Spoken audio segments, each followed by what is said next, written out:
بسم اللہ الرحمن الرحیم بسم اللہ الرحمن الرحیم۔ السلام علیکم ورحمۃ اللہ وبرکاتہ۔ عزیز طلبہ، آج التبیان فی علوم القرآن کا سبق نمبر 172 ہے، اور اس سبق کے اندر ہم پانی زندگی کی بقا کا بنیادی عنصر اور کائنات کی تخلیق کے حوالے سے تفصیل پڑھیں گے۔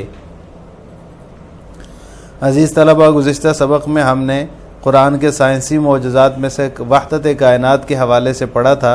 اس میں ہم نے آیت پیش کی تھی، اولم یر الذین کفروا ان السماوات والارض کانتا رتقا ففتقناہما وجعلنا من الماء کل شیء حی۔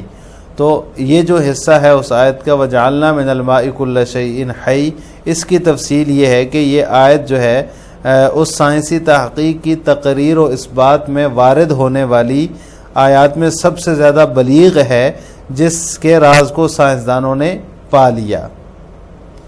اور پانی جو ہے وہ پوری کائنات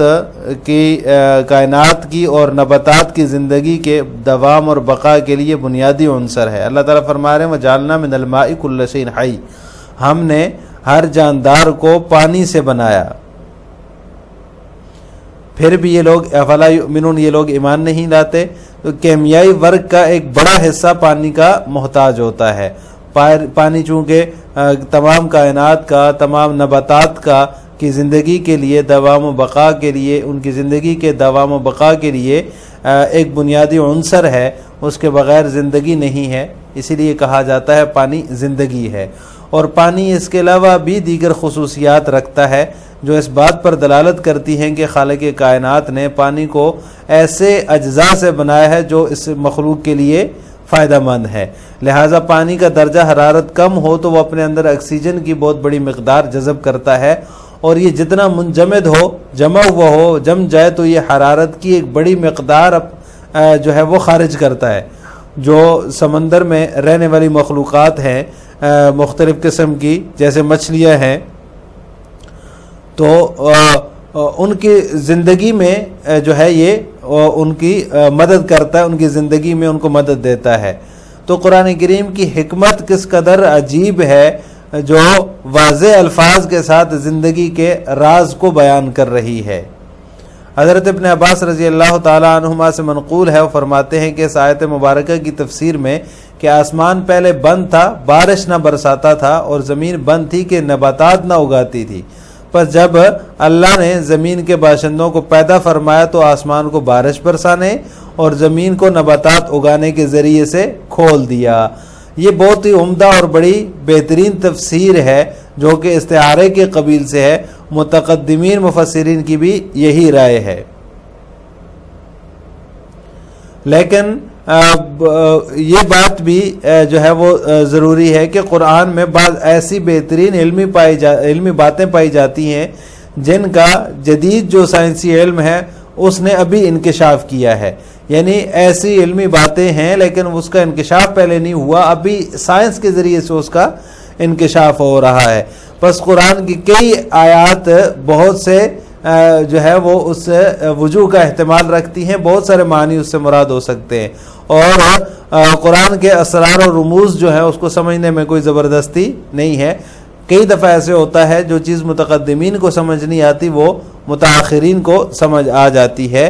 اللہ تعالیٰ فرماتے ہیں سنوریہم آیاتنا فی الآفاق وفی انفسہم حتی یتبین لہم انہ الحق، ہم عنقریب ان کو نشانیاں ان کے گرد و نواح میں بھی دکھائیں گے اور خود ان کی ذات میں بھی، یہاں تک کہ ان پر ظاہر ہو جائے گا کہ وہ قرآن حق ہے۔ یہ آیت بھی ان آیات میں سے ہے جن کی تفسیر پر اللہ تعالیٰ نے ان جدید علم رکھنے والوں کو ابھی 20ویں صدی میں جو ہے وہ مطلع فرما دیا۔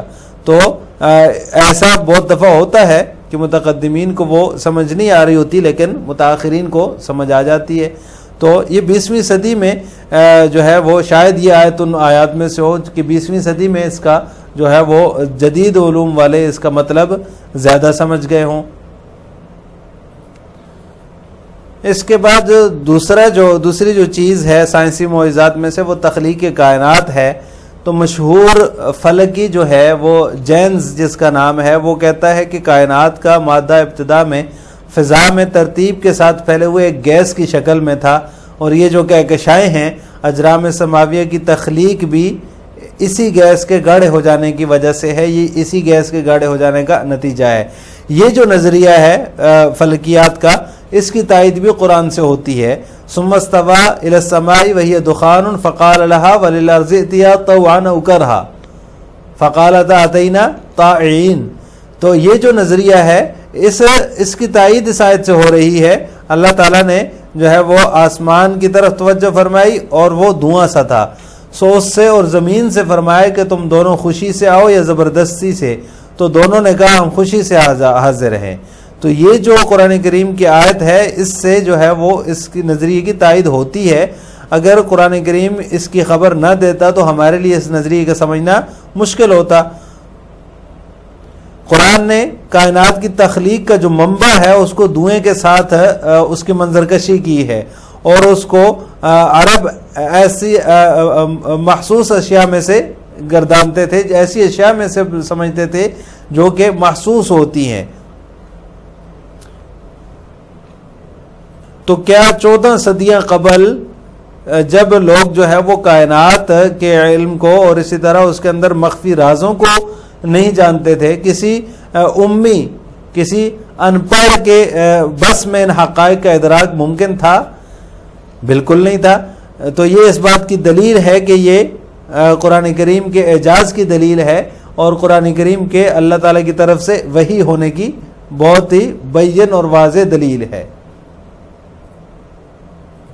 اما الشطر الثانی من الآیت وجعلنا من الماء كل شيء حي فهو من ابلغ ما جاء في تقرير حقيقة علمية أدرك العلماء سرها، فمعظم العمليات الكيميائية تحتاج إلى الماء وهو العنصر الأساسي لاستمرار الحياة لجميع الكائنات والنباتات، وللماء خواص أخرى تدل على أن مبدأ الكون قد صممه بما يحقق صالح مخلوقاته، والماء يمتص كميات كبيرة من الأكسجين عندما تكون درجة حرارته منخفضة، وعندما يتجمد تنطلق منه كميات كبيرة من الحرارة تساعد الأحياء التي تعيش في البحار من أمساك وغيرها۔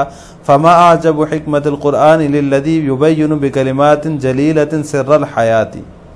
وقد روي عن ابن عباس رضي الله تعالى عنهما أنه قال في تفسير هذه الآية الكريمة: كانت السماوات رتقا لا تمطر وكانت الأرض رتقا لا تنبت، فلما خلق للأرض أهلا فتق السماء بالمطر وفتق الأرض بالنبات۔ آیت کا دوسرا حصہ جو ہے وجعلنا من الماء كل شيء حي، تو وہ اس سائنسی تحقیق کی تقریر و اس بات میں وارد ہونے والی آیات میں سب سے زیادہ بلیغ ہے جس کے راز کو سائنسدانوں نے پا لیا ہے۔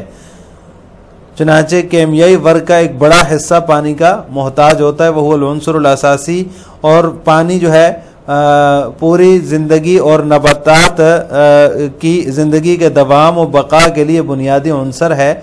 وللماء خواص اخرى، اور پانی کی اس کے علاوہ دیگر خصوصیات بھی ہیں جو دلالت کرتی ہیں کہ خالق کائنات نے پانی کو ایسی جو ہے وہ اجزاء سے بنایا جو اس کی مخلوق کے لیے فائدہ مند ہے۔ والماء يمتص كميات كبيرة من اور پانی کا اور پانی کی ایسی جو ہے وہ پانی کا درجہ حرارت جب کم ہوتا ہے، عندما تکون درجۃ حرارتہ منخفضۃ، جب اس کا درجہ حرارت کم ہوتا ہے تو یہ آکسیجن کی بہت بڑی مقدار خارج کرتا ہے۔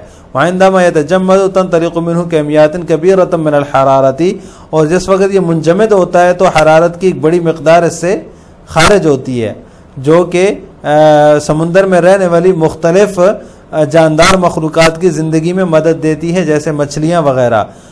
قرآن کی حکمت کس قدر انوکھی اور عجیب ہے جو واضح الفاظ کے ساتھ زندگی کے راز کو بیان کر رہی ہے۔ حضرت ابن عباس رضی اللہ تعالیٰ عنہما سے مروی فرماتے ہیں اس آیت کی تفسیر کے اندر کہ انہوں نے کہ آسمان جو ہے وہ پہلے بند تھا، بارش نہ برساتا تھا، زمین بند تھی، نباتات نہ اگاتی تھی۔ جب اللہ نے زمین کے باشندوں کو پیدا فرمایا تو آسمان کو بارش برسانے اور زمین کو نباتات اگانے کے ذریعے کھول دیا۔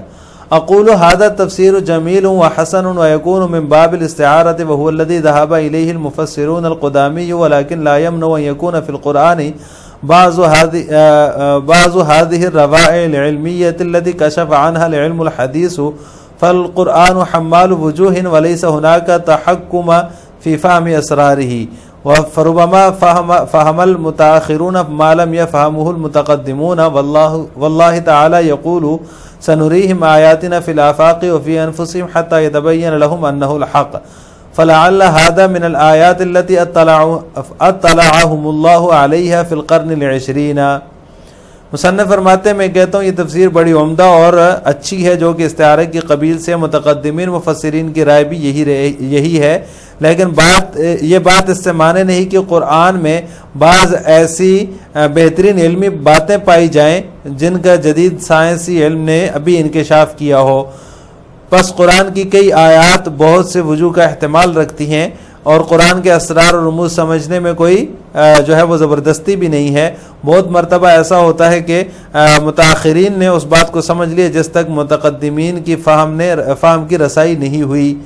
اللہ تعالیٰ فرماتے ہیں واللہ تعالیٰ یقول، اللہ تعالیٰ فرماتے ہیں سنریہم آیاتنا فی الآفاق، ہم عنقریب ان کو اپنی نشانیاں ان کے آس پاس میں بھی دکھائیں گے اور خود ان کی ذات میں بھی، یہاں تک کہ ان پر ظاہر ہو جائے کہ وہ قرآن حق ہے. فلعل هذا من الآیات، شاید کہ یہ آیت بھی ان آیات میں سے ایک ہو جن کی تفسیر پر اللہ تعالیٰ نے ان جدید علم والوں کو 20ویں صدی میں مطلع فرما دیا ہو.